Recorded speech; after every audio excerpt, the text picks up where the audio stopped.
Okay, this is Mrs. Freitag. I'm going to show you the standard way to multiply two digits by one digit. This is the way that I learned how to multiply and probably the way that your parents learned to multiply.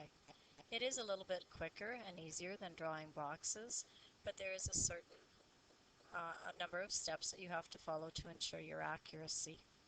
We don't have the pleasure of working with a whole bunch of zeros to make it easy.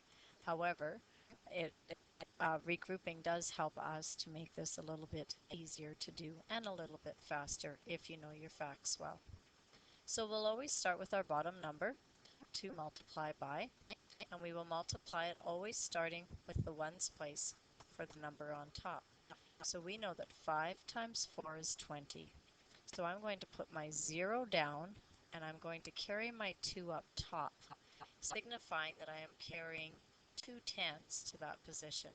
And I usually like to write plus 2 just to remind you that it's adding 2 tens at the end. Then I go back to my 5 and now I'm going to multiply my ones, because if you remember from box multiplication, this would have been 5 times 4 and 5 times 10. Now I'm not thinking 10 anymore because I'm using the shortcut. I'm simply thinking 5 times 1 is 5 plus 2 is 7. So the answer to this question is 70. Let's try a second one. So again, I'm starting with my multiplier and I'm going to multiply my ones first. So 6 times 6 is 36. I'm going to put down my 6 and I'm going to carry my 3 or regroup my 3 with the tens. Then I'm going to come back to my multiplier. 6 times 1 is 6 plus 3 is 9. And that is my answer.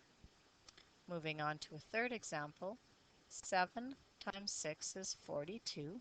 So I can write down my 2 and I can carry my 4 just like that.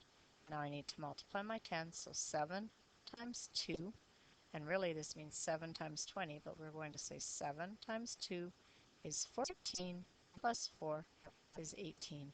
So my answer here is 26 times 7 equals 182. That is the way you multiply using the standard algorithm is what we call it, or the standard form for multiplying 2 by 1 digits.